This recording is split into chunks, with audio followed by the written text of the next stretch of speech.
വിദ്യാസാഗർ നോക്കൂ, സതുദ്ദേശപരമായിട്ടാണ് ഇങ്ങനൊരു സാമൂഹിക പാഠപുസ്തകം ഇറക്കിയത് എന്നാണ് പറയുന്നത്. സാമൂഹ്യ ശാസ്ത്രം അത് കുട്ടികൾ പഠിച്ചിരിക്കണം, കുട്ടികൾക്ക് അതുമായി ബന്ധപ്പെട്ട വലിയ പരിജ്ഞാനം വേണം. അതുകൊണ്ട് മാത്രമാണ് ഇങ്ങനൊരു പുസ്തകം ഇറക്കിയത്, അല്ലാതെ ഇത് രാഷ്ട്രീയ പ്രേരിതമായിട്ടല്ല ഇറക്കിയത് എന്നാണ് ഹസ്കറിൻ്റെ അവകാശവാദം. ഡോക്ടർ ഗണേഷ് ഒക്കെ വളരെ കഴിവും അറിവും ഒക്കെയുള്ള ആളുകളാണ്. ഈ പാർട്ടിയുടെ സിസ്റ്റത്തിനകത്ത് കയറി കഴിഞ്ഞാൽ ആദ്യം ചെയ്യേണ്ടത് നഖം വെട്ടുക, പല്ല് പറിക്കുക എന്നുള്ളതാണ്. മനസ്സിലായില്ലേ? പാർട്ടിക്ക് ഒരു പോറലേൽപ്പിക്കുന്നത് പോലെ ഒരു ജീവിയും അതിനകത്ത് ഉണ്ടാവില്ല.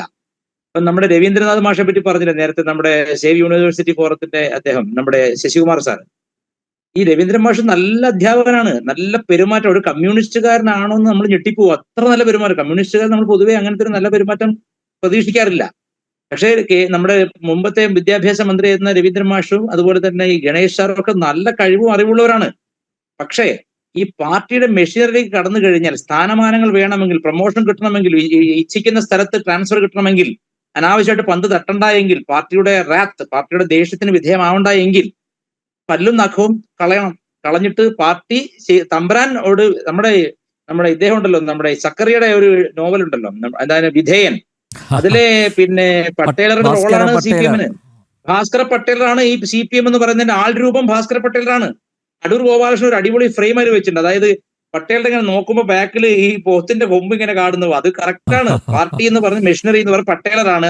അവിടെ നിൽക്കുന്ന ആ ഒരു ഗോപകുമാർ, MR ഗോപകുമാർ നല്ല അഭിനേതാവാണ്. അദ്ദേഹത്തിന്റെ റോളാണ് ഒന്നാമത് ഈ പാർട്ടിക്ക് അകത്ത് പ്രവർത്തിക്കുന്ന ഡോക്ടർമാർക്ക്. ഇപ്പം ഹാരിസ് ഡോക്ടർ ആണെങ്കിലും ഈ ഗണേഷ് സാർ ആണെങ്കിലും എല്ലാവർക്കും ഒരേ വിധിയാണ്.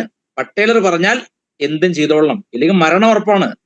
ഒന്നല്ലെങ്കിൽ നേരിട്ടുള്ള നമ്മുടെ ചന്ദ്രശേഖരന്റെ കൂട്ട് വെട്ടുകൊണ്ട് മരിക്കുക, അല്ലെങ്കിൽ മോറൽ ഡെത്ത് സംഭവിപ്പിക്കാൻ പാർട്ടിക്ക് കഴിയും. അപ്പൊ അത്രയും വലിയൊരു ഫാഷിസ്റ്റിക് മെഷീനറിയാണ് ഇത്. Communism is nothing but dignified fascism. ഞാൻ എപ്പോഴും പറയുന്ന കാര്യമാണ്. ഇത് വേറെ ഒരാൾ ഡിഫൈൻ ചെയ്തില്ല, എനിക്ക് തോന്നിയിട്ടുള്ള കാര്യമാണ്. This is my definition of communism. Communism is dignified fascism. Fascism put in good words. നല്ല വാക്കുകളിൽ ഫാഷിസം പറഞ്ഞാൽ അത് കമ്മ്യൂണിസമായി. ഇപ്പൊ നോക്കൂ, ഇവിടെ ഗവർണറെ പറ്റി വളരെ മോശമായിട്ട് പറഞ്ഞല്ലോ. എന്ത് തെറ്റാണ് നമ്മുടെ മുമ്പ് ആരിഫ് സാറ്, മുൻ ഗവർണർ, ഞാൻ അദ്ദേഹത്തെ പറ്റി വളരെയധികം സഹതപിക്കുന്നു. കാരണം ഇത്രയും കൃത്യമായി കേരളത്തിലെ നെറികെട്ട യൂണിവേഴ്സിറ്റി രാഷ്ട്രീയത്തെ നിർവചിച്ച മറ്റൊരു ഗവർണർ ഈ രാജ്യത്തുണ്ടായിട്ടില്ല. മാത്രമല്ല എ ബോൺ ഫൈറ്റർ. അദ്ദേഹത്തിനെതിരെ ഇവർ എന്തോ പിന്നെ കടിച്ചാ പൊട്ടത് ഇംഗ്ലീഷിൽ ബോർഡൊക്കെ വെച്ചല്ലോ, SFI, നോ പരിപ്പ് വിൽ വേവ് ഹിയർ എന്ന് അങ്ങനെ എഴുതി വെച്ചില്ലേ. അപ്പൊ അങ്ങനെ ഇപ്പൊ കോളേജുകൾ, കലാലയങ്ങൾ, ഇപ്പൊ ആർഷോയുടെ കഥ പറഞ്ഞു. കലാലയങ്ങളിൽ ഈ മുത്തശ്ശന്മാര് പിന്നെ മര്യാദക്ക് ഡിഗ്രി പോലും പാസ്സാവാതെ ഡിഗ്രിയും PG ഒരുമിച്ച് കൊടുക്കുക എന്നൊക്കെ പറഞ്ഞു. ഇത് എവിടുത്തെ നടപടിയാണ്? ഇത് ബംഗാളിൽ ഇവർ ചെയ്തതിന്റെ ഒരു ലിറ്റിൽ സോഫ്റ്റ്വെയർ വേർഷനാണ് ഇവിടെ നടന്നുകൊണ്ടിരിക്കുന്നത്. ഇത് ന്യായീകരിച്ച് നമ്മുടെ വക്കീലിനോട് എനിക്ക് വളരെ സ്നേഹമുണ്ട്, ഹസ്കർ സാറിനോട്. പക്ഷെ അദ്ദേഹം പറയുമ്പോൾ അദ്ദേഹത്തിന് മനസ്സിലാകുന്നില്ല. കലാലയങ്ങളിൽ ആർഷോ മാത്രമല്ല, മറ്റൊരു ചെറുപ്പക്കാരൻ പേര് പറഞ്ഞു, BCom ഇവിടെയും പഠിക്കുന്നു, കലിംഗ യൂണിവേഴ്സിറ്റിയിലും പഠിക്കുന്നു. അങ്ങനെ നമ്മുടെ മോഹൻ കുന്നുമലിനെതിരെ ഇവർ കുറെ വാളെടുത്തിരുന്നു, നമ്മുടെ പിന്നെ വൈസ് ചാൻസലറിനെതിരെ, MGയിലെ. മോഹൻ കുന്നമൽ പറഞ്ഞു ഇത് ശരിയാവില്ല, ഇവിടെ കലിംഗ യൂണിവേഴ്സിറ്റി പഠിച്ച് അവിടുത്തെ സർട്ടിഫിക്കറ്റ് കിട്ടി, പിന്നെ അതേ BCom ഇവിടെ ചെയ്യുന്നത് എന്താ? അപ്പൊ അവിടുത്തെ പിന്നെ BCom സർട്ടിഫിക്കറ്റ് എന്ന് പറഞ്ഞാൽ പാർട്ടി ഓഫീസിൽ അടിച്ചുണ്ടാക്കിയാന്ന് എനിക്ക് തോന്നുന്നു. ഞങ്ങളെ പാർട്ടിയെ പറ്റി നിങ്ങൾക്ക് അറിയില്ല, ഞങ്ങൾക്ക് സ്വന്തമായിട്ട് കോടതി എന്നൊക്കെ പറഞ്ഞില്ലേ ജോസഫൈൻ. അത് സത്യമാണ്. സ്വന്തമായിട്ട് കോടതി മാത്രമല്ല, അച്ചുകൂടെ കൊണ്ട് അവിടെ ഡിഗ്രി സർട്ടിഫിക്കറ്റ് അടിച്ചു കൊടുക്കും. എത്ര കാലം വേണമെങ്കിലും മുത്തശ്ശന്മാരാവുന്നവരെയും കോളേജ് പഠിക്കാം. അങ്ങനെയാണ് ആസാദി വരുന്നത്. നേരത്തെ നന്ദു പറഞ്ഞില്ലേ, ഡൽഹിയിൽ നമ്മുടെ JNUവിൽ കടന്നിട്ട് ആസാദി. ആർക്കാണ് ആസാദി വേണ്ടത്? പാർലമെന്റ് ആക്രമണം നടത്തിയ അഫ്സൽ ഗുരുവിന് ആസാദി, അവന്റെ കുടുംബത്തിന് ആസാദി, പിന്നെ പറ്റുമെങ്കിൽ ബിൻ ലാദൻ ആസാദി. Communism is jihad in disguise in Kerala. Fascism equally mixed with jihad. അപ്പൊ അതിന് കളവൊരുക്കാൻ വേണ്ടിയിട്ട് ഈ പാവപ്പെട്ട വിദ്യാഭ്യാസ വിചക്ഷണന്മാരെന്നറിയപ്പെടുന്നവരെ കൂലിക്കെടുത്തിരിക്കുകയാണ്. അവർക്ക് സ്വന്തമായിട്ടൊരു ആത്മാവില്ല. അവർ ആത്മാവ് പറിച്ചെടുത്തിട്ടാണ് ഇവരെ ഇതിലേക്ക് ചേർക്കുന്നത്. ഇതിലും മോശപ്പെട്ടൊരു വിദ്യാഭ്യാസ രംഗമോ അല്ലെങ്കിൽ ഇതിലും മോശപ്പെട്ടൊരു ആരോഗ്യ രംഗമോ ഇല്ലാഞ്ഞിട്ട് പോലും ഈ വായ്ത്തയ്ക്ക് ഒരു കുറവില്ല. കുട്ടികൾ ഇത് പഠിപ്പിക്കും. ഞാൻ പറയുന്നത് ഇത്തരം ചർച്ചകളുടെ പ്രാധാന്യം എന്തിനാണ് ജനം TV നല്ലൊരു ക്യാപ്ഷനാണ് കൊടുത്തിരിക്കുന്നത്. 10ാം ക്ലാസ്സോ പാർട്ടി ക്ലാസ്സോ ഗംഭീരമായി. എനിക്ക് തോന്നുന്നു അനിൽജി തന്നെ ആയിരിക്കും എന്റെ പിന്നെ ബ്രെയിൻ ഞാൻ വിചാരിക്കുന്നു. ഇതിൽ നല്ലൊരു, കാരണം ഇത് പാർട്ടി ക്ലാസ് കൊടുക്കുകയാണ്. നിങ്ങൾ പാർട്ടി ക്ലാസ് എടുക്കേണ്ട സ്ഥലമല്ല കലാലയങ്ങളും വിദ്യാലയങ്ങളും.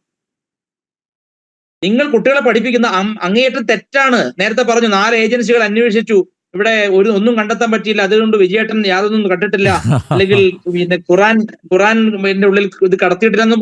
നോക്കൂ, ഒരു എൻക്വയറിയാണ്, ഇറ്റ്സ് എൻ ഓൺഗോയിങ് എൻക്വയറി. ഏതെങ്കിലും അന്വേഷണ കമ്മീഷൻ എൻക്വയറി നിർത്തിവെച്ചു, വിജയന് ക്ലീൻ ചിറ്റ് കൊടുത്തു എന്ന് പറഞ്ഞിട്ടുണ്ടോ? ഇല്ല. The enquiry is on.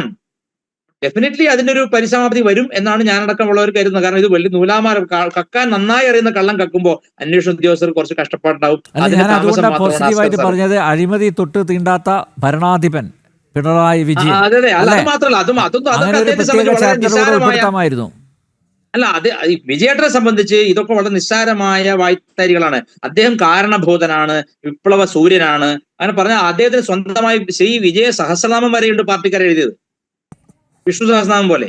അദ്ദേഹത്തിന്റെ മഹിമാവ് പറഞ്ഞാൽ തീരുമോ? രാവണനെ സ്തുതിച്ചുകൊണ്ട് കൊട്ടാരത്തിൽ നിന്നിരുന്നവരൊക്കെ സീതാപഹരണത്തെ ന്യായീകരിക്കുകയാണ് ചെയ്തത്. ഒടുവിൽ ശ്രീരാമചന്ദ്രനും ഹനുമാനും വന്നപ്പോഴാണ് വിവരം മാറിയത്.